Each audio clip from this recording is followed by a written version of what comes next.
Guía ética para la transformación de México. Índice. Presentación. 1.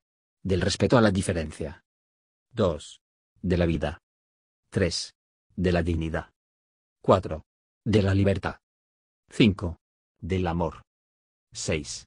Del sufrimiento y el placer. 7. Del pasado y del futuro. 8. De la gratitud. 9. Del perdón. 10. De la redención. 11. De la igualdad. 12. De la verdad, la palabra y la confianza. 13. De la fraternidad. 14. De las leyes y la justicia. 15. De la autoridad y el poder. 16. Del trabajo. 17. De la riqueza y la economía. 18. De los acuerdos. 19. De la familia. 20. De los animales, las plantas y las cosas. Presentación. El comportamiento apegado a normas éticas es indispensable para vivir en armonía con nuestra conciencia y para el bienestar y buen funcionamiento de las parejas, las familias y las amistades, las vecindades y multifamiliares, los barrios, las ciudades, los ejidos, las comunidades, las organizaciones civiles, las empresas, las instituciones, los países y hasta la comunidad internacional. En cambio, el abandono de tales normas conduce más temprano que tarde a las conductas antisociales, al desprecio a la ley, a la destrucción de la paz y a la desintegración en todos los niveles de la sociedad.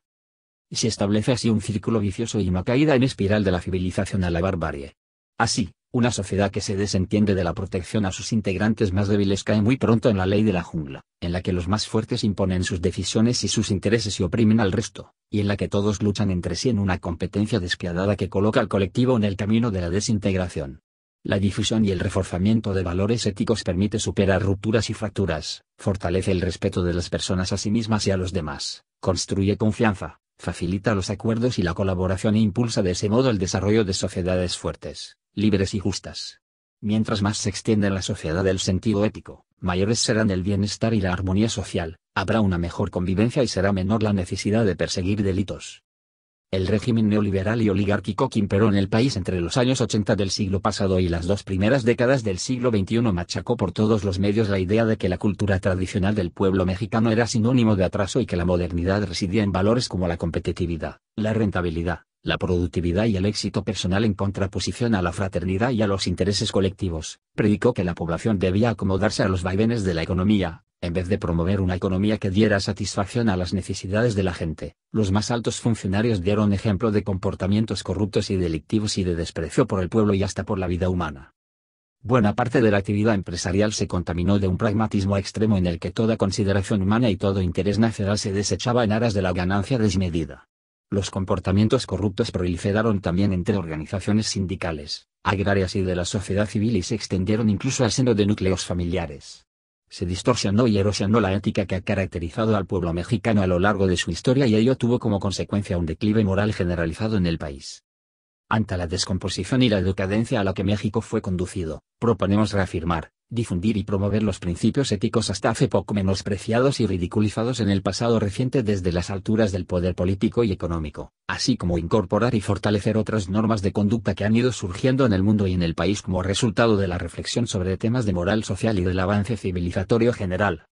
Toda transformación social perdurable y de alcance histórico conlleva un cambio en el acuerdo general sobre los principios de convivencia, y en ese cambio se combinan la recuperación de normas tradicionales que habían sido abandonadas y un avance hacia nuevas nociones morales que nos permitan resolver dilemas éticos de nuestro tiempo. Desde luego, la adopción de una nueva guía ética por parte de la sociedad debe ser fruto del acuerdo y no de la imposición, de la educación y no de la coerción. La cuarta transformación de la vida pública nacional se ha propuesto erradicar la corrupción, construir un estado de bienestar y de derecho y heredar un país libre, democrático y soberano, en el que la política se oriente por el principio del servicio a los demás y en el que el desarrollo no deje fuera a nadie. Para cumplir tales propósitos es obligado impulsar una revolución de las conciencias, esto es, construir una nueva ética humanista y solidaria que conduzca a la recuperación de valores tradicionales mexicanos y universales y de nuestra grandeza nacional.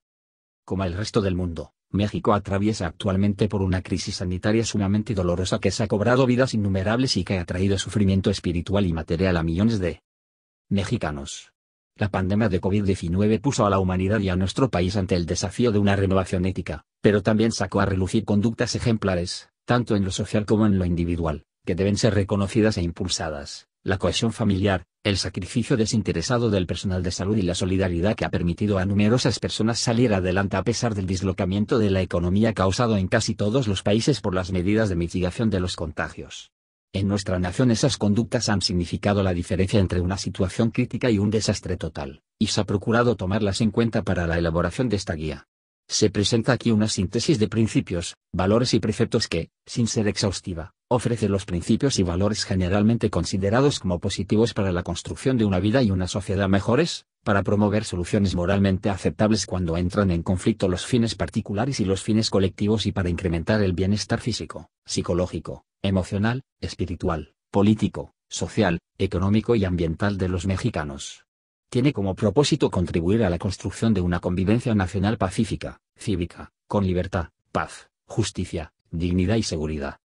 Este documento es producto de consultas, discusiones y reflexiones colectivas en las que participó mucha gente y procura conciliar el sentir común con la pluralidad de sentires. Quienes lo suscribimos asumimos la entera responsabilidad de lo escrito. No solo somos conscientes de su carácter polémico, sino que esperamos ofrecer un texto que aliente la discusión y le sirva de base, con la certeza de que es perfectible y que está abierto a la corrección y el enriquecimiento por parte de la ciudadanía, sin exclusión alguna. Esperamos, pues, que la primera edición de esta guía suscite reflexiones, críticas y observaciones que en el futuro próximo puedan ser incorporadas en una nueva versión. Ciudad de México, noviembre de 2020. Enrique Galván Ochoa. Pedro Miguel. José Agustín Ortiz Pinchetti. Jesús Ramírez Cuevas. Margarita Valdés González Salas. Verónica Velasco Aranda. 1. Del respeto a la diferencia. Evitemos imponer nuestro mundo al mundo de los demás. La humanidad es diversa por naturaleza y de muchas maneras, y el ejercicio de la libertad desemboca de manera inevitable en la diversidad. En el caso de México, esta diversidad es religiosa, política, ideológica, económica, social, cultural, idiomática, de tradiciones y hábitos, de género e identidades sexuales. Cada estado, cada municipio y cada barrio tienen una identidad propia. No todas las personas son como tú, no todas piensan como tú piensas ni hablan como tú hablas, no todas actúan en la forma en que tú actúas. Respeta la forma de ser de los otros y no pretendas imponerles tus conductas, gustos, opiniones o preferencias.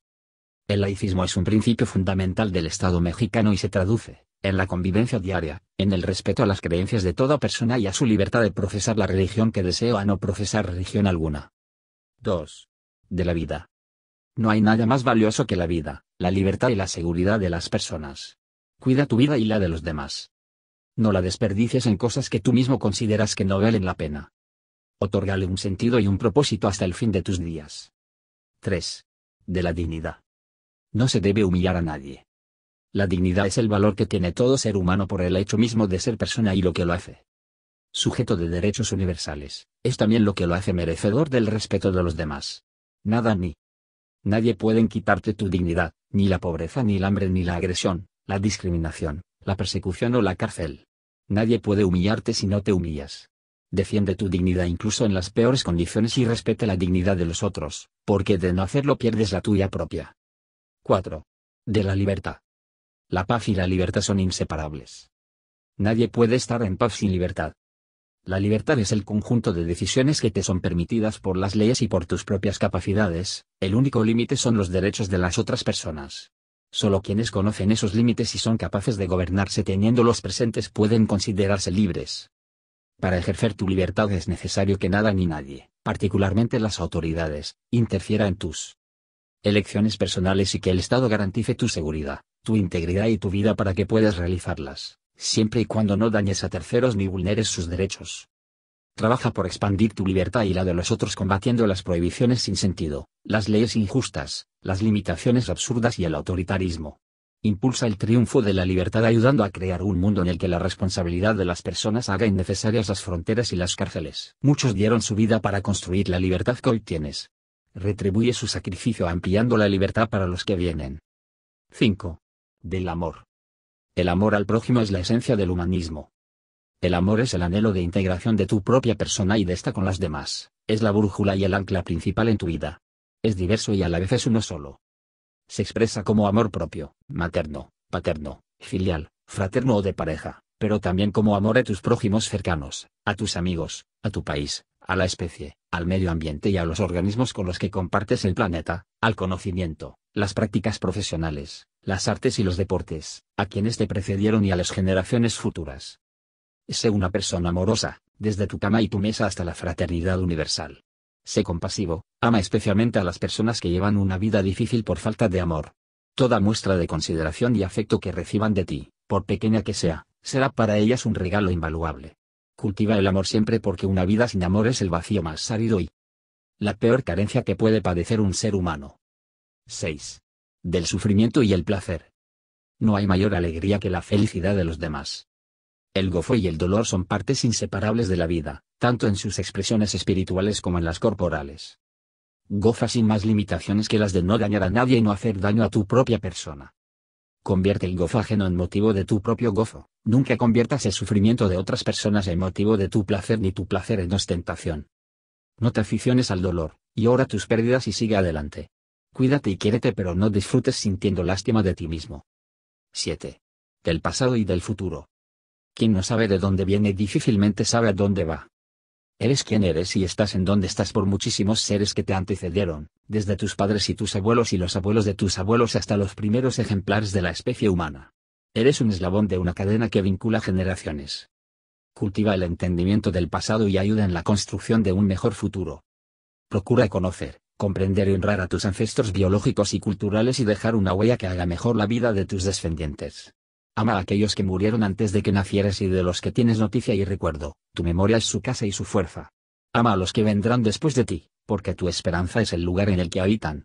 Ama a la criatura que fuiste y a la persona de edad avanzada que serás, porque son partes inseparables de ti mismo. 8. De la gratitud.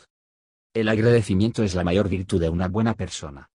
La gratitud es un atributo que dignifica como ningún otro, y su contrario, la ingratitud, degrada como pocos. Si agradeces a quien te ha beneficiado sin tener obligación de hacerlo, refuerzas la generosidad y construyes civilización.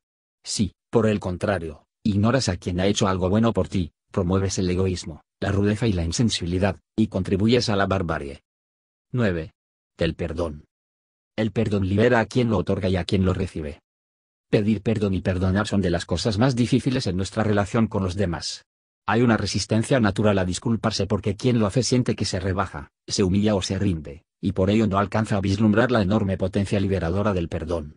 Independientemente de que se obtenga o no el perdón, quien lo pide sinceramente y se dispone a reparar el daño o el dolor causado, recupera su dignidad y su paz interior. Quien perdona se deshace del rencor, de la sed de venganza e incluso del odio y puede de esa forma superar la ofensa y seguir adelante. Pide perdón si actuaste mal y otórgalo si fuiste víctima de maltrato, agresión, abuso o violencia, casi. Permitirás la liberación de la culpa de quien te ofendió. Perdónate a ti mismo. Los errores propios suelen conducir a un padecimiento interior de difícil salida.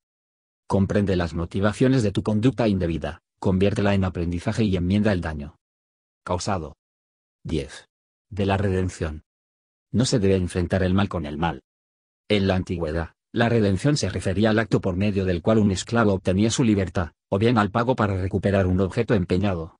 Actualmente significa la superación de errores, la toma de conciencia por actos indebidos y un arrepentimiento que implica el reconocimiento de culpabilidad y el propósito de no incurrir de nuevo en un delito o acción inmoral.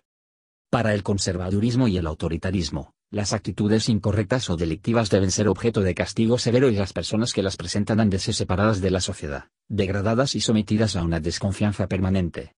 Desde una perspectiva humanista, los criminales y corruptos pueden redimirse por medio de la reflexión, la educación e incluso la terapia psicológica, sin renunciar, desde luego, por la seguridad de la sociedad y por motivo de justicia, a la posibilidad de sanciones como la privación de la libertad. Ante un infractor, las instituciones, la ciudadanía y los individuos pueden optar entre la creencia en la maldad innata y la convicción de que toda persona es producto de sus circunstancias y capaz de redimirse.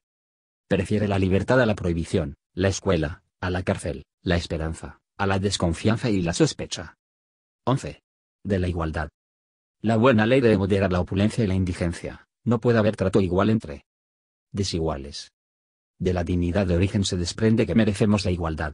La posición social y económica, el lugar de nacimiento y residencia, la ocupación, el sexo, el género, la orientación sexual, El nivel educativo, las posturas políticas y las creencias religiosas no son un fundamento que justifique dar un trato desigual a una persona por parte de la sociedad o de las autoridades a alguien en particular, ni traducirse en la negación de derecho fundamental alguno, ni llevar a nadie a prejuzgar sobre las aptitudes y capacidades de la persona. Al contrario de lo que pregona el pensamiento conservador, la desigualdad no es un hecho natural ni parte de un orden divino. Quien nace pobre no debe estar condenado a morir pobre. La desigualdad en cualquier terreno es producto de la injusticia y genera sufrimiento. Ante el abismo de desigualdades de toda clase que imperan en el país y en el mundo, es deber de todos contribuir al establecimiento de una igualdad efectiva. Pero en tanto ésta no se logre, debes ayudar a quienes se encuentran en desventaja, debilidad, riesgo o que sean discriminados en cualquier ámbito de la vida. No se puede tratar igual a desiguales. El lema primero los pobres no significa otorgar a estos un privilegio en detrimento de quienes no se encuentran en situación de pobreza, sino atenúa las desventajas de quienes se encuentran reducidos a la pobreza a fin de construir una sociedad más justa y más igualitaria. De la misma manera, se tiene que erradicar el machismo y la violencia contra las mujeres, lo cual no significa discriminar a los hombres, sino procurar una plena igualdad, en la ley y en la práctica, de derechos y obligaciones entre mujeres y hombres y garantizar que las primeras tengan circunstancias favorables para su desarrollo, su integridad física y emocional y su seguridad. Combatir la pobreza y la marginación de las comunidades indígenas no es privilegiarlas sino restituir los derechos que les han sido negados por siglos y una manera de hacer efectivas su dignidad y su autodeterminación. 12. De la verdad, la palabra y la confianza. No mentir, no robar, no traicionar. La veracidad es la cualidad de la palabra de apegarse a la realidad. Ciertamente, no todas las personas tienen la misma idea sobre un hecho determinado y es frecuente que surjan disputas sobre la veracidad de una expresión o un discurso. Pero es posible minimizar tales disputas si quienes toman parte en ellas se conducen en forma honesta y exponen lo que consideran como la verdad. Una persona miente cuando tergiversa o deforma los hechos en forma deliberada, aun sabiendo que lo que expone es parcial o totalmente falso. Esa conducta deteriora rápidamente las relaciones sociales. Y a la larga termina por afectar al mentiroso. Defiende la verdad en la que crees, abre tu mente a la verdad de los otros, y sobre todo no te aferres en la defensa de una mentira. Una forma particularmente perniciosa de la falsedad es prometer algo y no cumplirlo, o prometer acciones en un sentido y posteriormente actuar en sentido contrario, es decir, faltar a un compromiso adquirido. Existe la traición a la palabra propia y, aún más grave, la traición a la confianza de los demás. La mentira y la traición destruyen la confianza, que es la credibilidad que otras personas han depositado en ti. Cuando esas prácticas se extienden y generalizan, acaban con los cimientos mismos de la convivencia civilizada. Exprésate siempre con veracidad, honra tu palabra y no abuses de la confianza de nadie. Si te conduces con lealtad y congruencia, los demás sabrán qué esperar de ti y no serán defraudados por tu palabra ni por tus actos. 13. De la fraternidad. Ser fraterno es hacer propios los problemas de los demás. La fraternidad es el compromiso activo y afectivo, pero respetuoso, en la búsqueda de soluciones a problemas de los demás.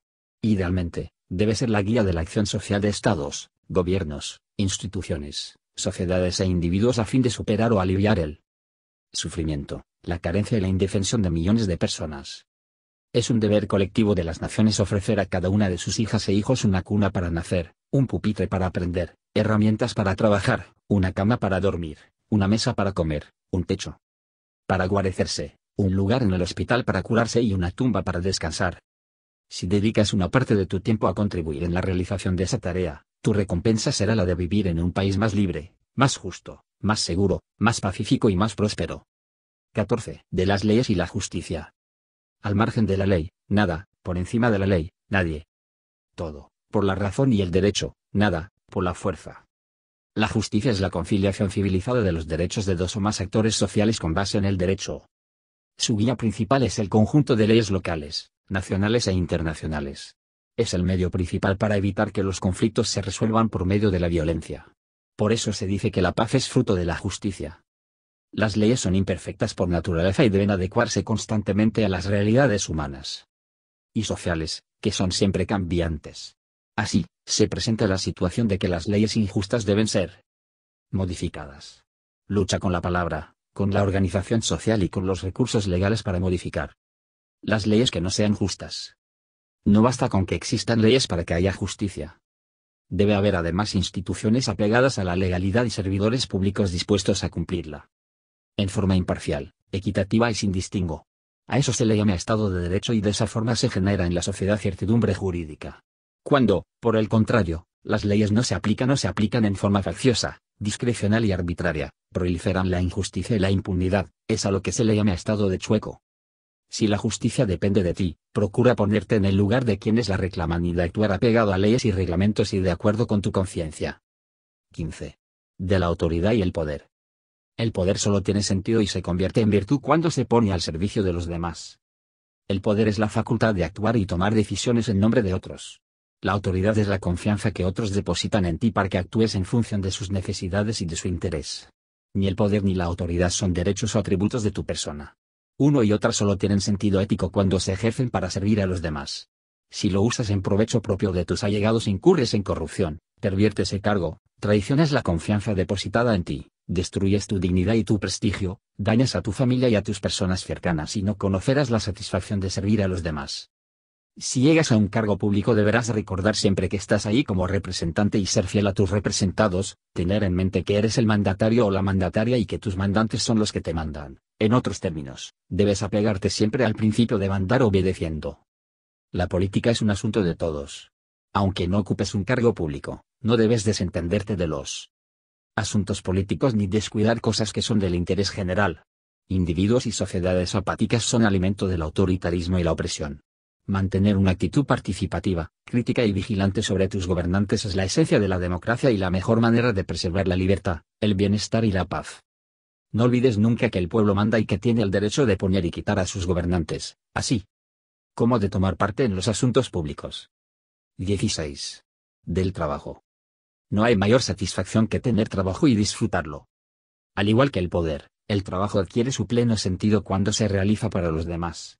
El trabajo nos asegura el sustento, nos vincula con nuestros semejantes y nos ofrece una forma de realización personal, es universal como derecho y como un deber del que quedan excluidos menores de edad, adultos mayores y personas con alguna discapacidad. Del más humilde al más prestigioso, el trabajo articula a los humanos en sociedad. Cuando realices el tuyo, ten siempre presente a tu cliente, a tu consumidora, a tu paciente, a tu educando, y pon en tu tarea lo mejor de ti mismo. La paga, el salario, los honorarios y las prestaciones laborales son el reconocimiento de tu esfuerzo y la condición para tu sustento y el de los tuyos y tu bienestar inmediato. Defiende tus derechos laborales. No permitas que te exploten y si te explotan, busca remediarlo con organización y argumentos y con las leyes y los reglamentos en la mano. Respeta los derechos de tus colegas y procura mejorar y ampliar los de tus empleados. Respeta y honra el fruto del trabajo ajeno. No destruyas, a menos que sea para construir algo mejor. No desperdicies insumos y no deseches cosas que aún puedan tener utilidad. 17. De la riqueza y la economía. No es más rico el que tiene más sino el más generoso. Es lícito poseer y acrecentar bienes materiales por medio de actividades industriales, comerciales, financieras, profesionales o de servicios, siempre y cuando se haga con respeto a las leyes y con la conciencia de que la riqueza debe ser distribuida. Es legítimo, además, y contribuye al desarrollo cuando se crean empleos dignos, cuando se contribuye al erario con impuestos justos y cuando se respetan los intereses superiores del país y de la sociedad tales como el cuidado del medio ambiente y la preservación de la soberanía. No es lícito enriquecerse mediante el engaño, a costa del sufrimiento de otras personas, a expensas de los bienes comunes o en detrimento del bienestar del prójimo. La riqueza mala vida es aquella que se logra mediante el engaño, el robo, el abuso de información privilegiada o privatizando lo que es de todos o lo que no debe tener dueño. Tales formas de enriquecimiento son corruptas. Quien procura la ganancia razonable, quien empeña su creatividad, se arriesga y mantiene fuentes de trabajo, será reconocido por la sociedad como un empresario responsable con sentido social. Por el contrario, quien pretende hacer negocios mediante el tráfico de influencias, los acuerdos inescrupulosos que afectan a la hacienda pública o mediante la mera especulación, será merecedor de la reprobación y el descrédito. La economía debe servir a las personas y no al revés.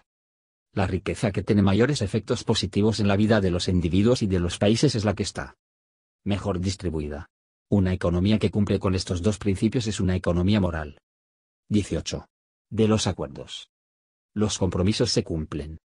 Cuando tomes parte en un acuerdo, procura que éste resulte beneficioso para todas las partes y no solo para tus intereses o necesidades. Los convenios desequilibrados, suculentos para unos e injustos para otros no suelen durar mucho porque no resuelven los conflictos de fondo, simplemente los ocultan y los postergan. Si haces un negocio que te beneficia, cuida que no empobrezca a tu contraparte porque eso es una forma de injusticia y tu prestigio terminará por venirse abajo.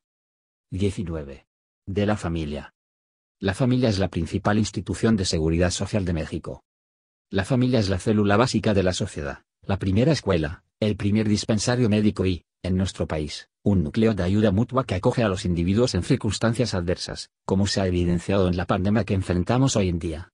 En periodos de crisis económica muchas familias se convierten en centros productivos y en atenuantes del desempleo, y cuando ocurren catástrofes como huracanes y terremotos, muchos hogares acogen a personas o a familias enteras que han resultado damnificadas. Aunque se suele representar en una sola de sus formas, la de una pareja con hijos, la familia es una unidad muy variable y sin un modelo único. En este ámbito de convivencia y vida cotidiana pueden caber una sola persona o muchas, individuos con o sin parentesco sanguíneo o matrimonial, del mismo sexo o sexo diferente. Independientemente de cómo se conforme, la familia debe regirse por las mismas consideraciones éticas que el resto de la sociedad: respeto a la dignidad, libertad, igualdad y fraternidad. Trata a los integrantes de tu familia con el respeto y la dignidad que merecen. Busca una repartición justa y equitativa del trabajo doméstico. Respeta la individualidad y la autonomía de cada uno de tus familiares en función de su edad y aptitudes. Evita las actitudes autoritarias, violentas y arbitrarias y procura resolver los conflictos mediante el diálogo. Si hay en tu familia niños y personas mayores, condúcete hacia ellas con respeto, e inculca en las menores los principios éticos aquí referidos y edúcalas con la fuerza del ejemplo. 20. De los animales, las plantas y las cosas. Al cuidar el aire, el agua, la tierra, las plantas, los animales y las cosas, nos cuidamos todos. La tierra y el territorio, nuestra casa común, deben ser cuidados y protegidos por todos a fin de mantener el equilibrio y la armonía de los ciclos de vida y heredarlos a las futuras generaciones. Compartimos el planeta con un sinfín de organismos no humanos. Muchos de ellos están en la Tierra desde millones de años antes del surgimiento de la humanidad y muchos otros seguirán aquí cuando ya no estemos. De las plantas y de los otros animales nos distinguen el intelecto y una capacidad cualitativamente mayor para transformar el entorno, tan portentosa como terrible. Salvo por las comunidades agrarias y ancestrales, la humanidad ha perdido el control de esa capacidad y ha generado daños inconmensurables al medio ambiente. Es un imperativo ético de primer orden recuperar ese control para restaurar los ecosistemas dañados o destruidos y colaborar para recuperar el equilibrio perdido en el ámbito planetario, no solo por la supervivencia de las otras especies sino por la de la nuestra. El intelecto y la razón no te otorgan privilegios especiales sino, por el contrario, te imponen obligaciones puntuales para con el entorno natural, como la de no propiciar su destrucción y la de no solazarte con su deterioro. Procura preservar la vida y el entorno natural de los animales y de las plantas a menos que tu integridad y tu vida estén en juego. Debemos ser extremadamente cuidadosos en el aprovechamiento de los recursos naturales y evitar que se produzcan desequilibrios o que los agotemos en el ciclo de unas cuantas generaciones, privando de su beneficio a nuestros descendientes. No contamines el agua, la tierra y el aire. Tenemos el deber de compartir nuestra atribución de dignidad con todos los seres vivos del mundo e incluso con las cosas inanimadas, como la atmósfera, los ríos y océanos y los yacimientos minerales, y asumir que no somos los reyes de ninguna creación sino pasajeros, junto con una diversidad de organismos, en una nave que viaja por la inmensidad del espacio.